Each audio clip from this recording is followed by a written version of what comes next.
Shout out to the stream alerts as well, too. Y'all holding it down for all of us, and we love you as well, and we make sure they don't miss anything. And last but definitely not least, baby. Oh, they don't feel me. They don't feel me. They don't feel me. You know who? Everybody, man, because listen. That's the beauty of the cult here, man. You got a lot of people, a lot of various backgrounds. I would argue and say we are the most diverse stock market community in the world.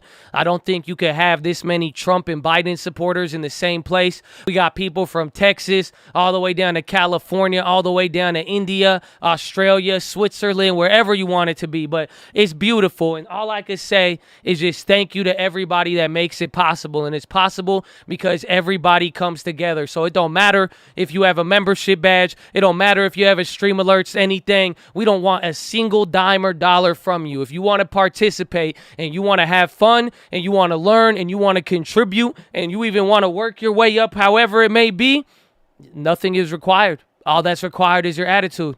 All that is required is your commitment. You will reap what you sow. You put it in, it comes right back out. That's all we want. There's no barriers to entry. Ain't that great? There's no barrier. No barrier to be a good Chad, to be a positive Chad, to be a contributing Chad, to be a Chad who brings something to it. Costs you nothing. There's no barrier. No barrier, baby.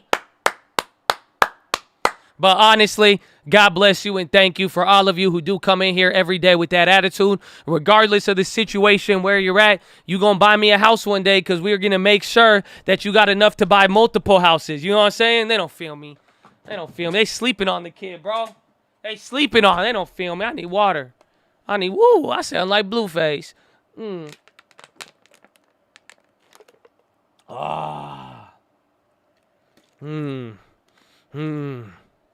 That water, bro. We love it. But, again, God bless you all and thank you. I hope you know you blessed. And I hope you enjoyed today. But that's it. We're going to see you tomorrow. It's probably going to be just as exciting as well, too. So get ready for that. As far as everything else, check out all the links. First link for that Scream Alerts Bootcamp at Real Estate course. Ooh, we almost at 200. A long time coming, baby. Let's go. That's crazy. We started this in February 2019. I'll take it. I'll take it. God bless. But first link for that Scream Alerts Bootcamp and Real Estate course. Second link for that Nightly Watchlist and main channel. Become a member with that third badge, fourth badge for the merch. Check out the new channel. Am my voice going? I feel like, hold on. All right. I can't yell. I got to relax. I'm too hyped. Can you hear it? It feels like this is like my I need to like calm my voice down. Okay. I'm going to try to get, I don't know. I'm just getting really hyped, baby. Okay. I gotta take it down. I mean, my voice. I was just getting too litty. I was just getting too litty with it. You know, I gotta relax. I got you hyped too. Good. I like to be hyped. It's good for the soul. It's good for the soul because you realize anything is possible. A man with a vision cannot be stopped. You could do anything you want, but you gotta ground it in reality. Amen. Amen. They don't feel me. But check out the other channels. Again, Cult Real Estate, Cult Cars, Cult PHILO, Cult Music. Follow me on Instagram at The Trading Fraternity. I'm gonna post a picture to tomorrow, with the tomorrow after tomorrow. So follow me. And then once I do that, I'm going to start following people on Instagram so I could become more social on the social. You know what I'm saying? I'm really looking forward to it. So follow me on Instagram. Say what's up. Don't be shy. And don't expect too much either. But, you know, just it's all love. Just know you know where to find me. But then how option pricing works, if you want to learn about options, I can promise you right here, right now, you will learn with this video. If you walk away not learning anything, I will pay you. So whether you are new or whether you are old, you will learn something from that, especially if you want to learn how to do options, baby. So check that out. And then finally, how we set up the long term. And last but not least, baby. Last but not least, baby.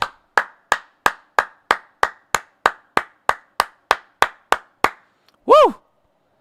Very simple, the prayer request wall. So me and my mom, we like to pray for you guys. We got mad love for the cult. You know, we started this because my mom would pray for me so much. You know, my mom, every time I would talk to her, every time I would see her, she'd be like, I'm praying for you. I'm praying for you. I'm praying for you. And I was like, how many other people had people praying for them? You know, it's a blessing. It's a blessing that I took for granted. But now we make sure we pray for all of y'all. Because come on. So if you ain't got anybody just sending good vibes your way, fill it out. We're going to pray for you. It's very simple. Nothing's required. It's not that deep. You don't even have to believe what we believe. It's just simple. Just good vibes to you, man. Good vibes to you. We won't tell your friends. I'm not going to tell your friends. You know what I'm saying? I know some of you embarrassed. You know, you don't want your friends to know, but we won't tell your friends. It's fine, man. It's chill. But just send good vibes our way. That's all we ask. Pray for us. We pray for you. I hope you can wish blessings upon all the Chads as well. Pray for your brothers and sisters in here. You know what I'm saying? Hopefully y'all can be nice to everybody in here and show love even outside of it. It's very, very important, but it's very simple. If it can't flow through you, it ain't going to flow to you, baby. Oh, they don't feel me. They don't feel me. Oh, I need water. My voice low-key got clapped. I don't know how. Is it? Oh, it's post-workout. It's that post-workout voice, you know? Oh, y'all don't feel me. Y'all don't feel. Yeah, love thy neighbor, baby. Amen, amen, amen, amen. But that is it, ladies and gentlemen. We made it through the day. So I hope you go read Richest Man of Babylon, Proverbs New Living Translation, and the strangest secret in the world. Okay? Lead the Field by Earl Nightingale. Okay? That's all you got to do. That's all you got to do. Okay? And last but not least, did you guys get the PHILO today? Did you get the PHILO today? Oh, yeah. Reality, baby. I'm going to just tell you, it's very simple. If it don't glorify God, it's probably a fantasy. So if it's just all about you, if it's bad karma, it's all fantasy. If you think you're going to start, you think you're going to gamble your way to $1 million, that's a fantasy, my guy. You know what I'm saying? If you think you're going to live a long, prosperous life filled with family and friends, but you're mean to everybody you encounter, that's a fantasy, my guy.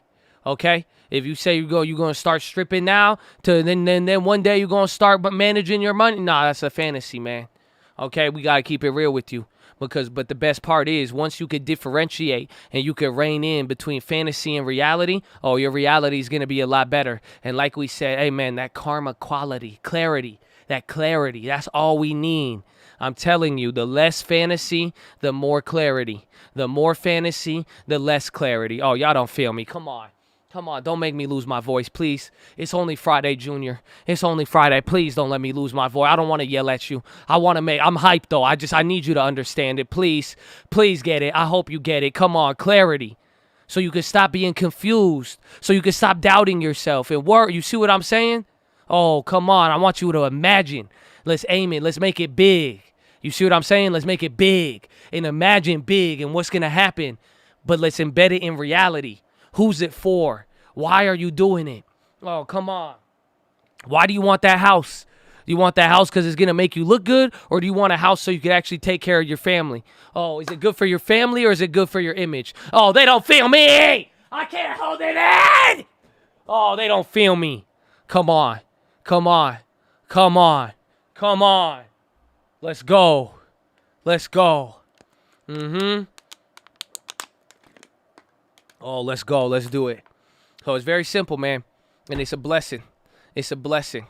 Okay? You are all blessed. And you all need to believe what you can achieve. And today's PHILO, in no way, shape, or form, it was not meant to bring you down. It is not meant for you to doubt. It's meant for you to get clarity so you could spend your time imagining a real life, solid, financial, everything future that you want. It's very, very simple. I want you to get what you want. You know that? I want you to get there. And that's how we're going to do it. We can't if we don't imagine. So you need to imagine. But guess what? If you imagine fantasy, I'm not going to, you think I'm here to give you, go chase fantasy? Nah, if that was the case, I would be selling a lot more programs. I would be doing a lot more day trades and scalps. Oh, you would be seeing a whole different program. That's all I'm trying to tell you.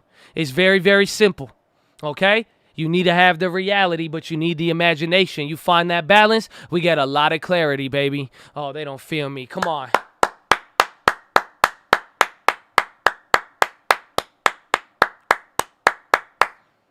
Woo! So that's it. It's very simple. I need y'all. Will you guys share a prayer with me?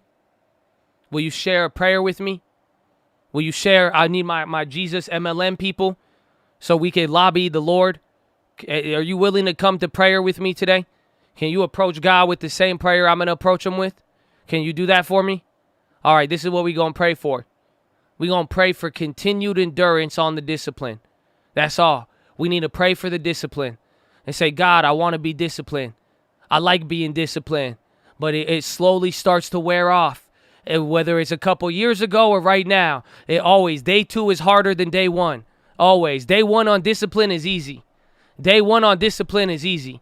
Day 2 is easy, but it's a little harder. But day 4, day 5, oh, we got to pray for that shit. I'm just telling you now, you're going to need a little bit of prayer. You know what I'm saying? That Chick-fil-A going to start looking good.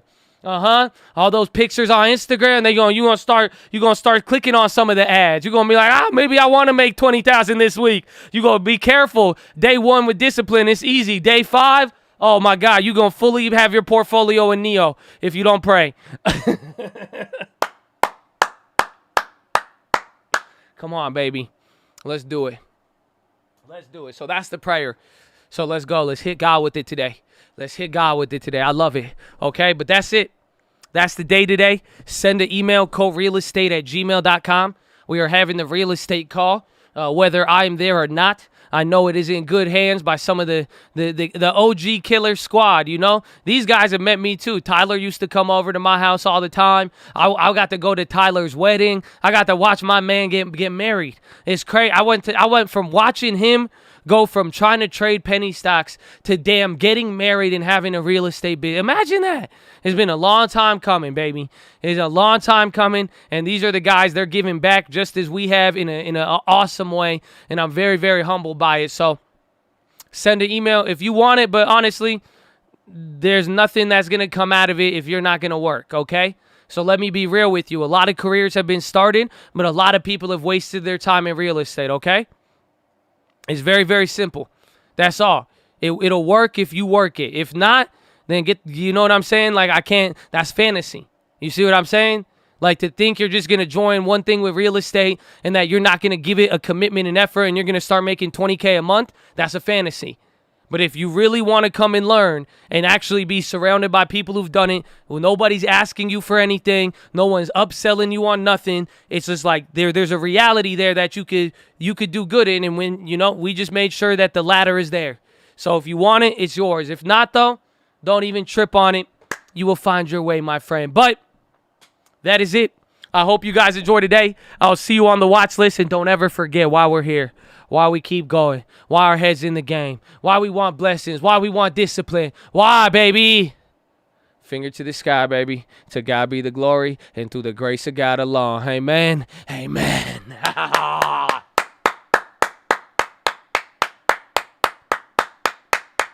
Woo! But that is it. I love y'all. Y'all be safe out there. Be good. Be blessed. And I'll see you in the morning. Peace out. Oh, hey, Josh, wait. I want a discipline pony. Okay, love you. Bye.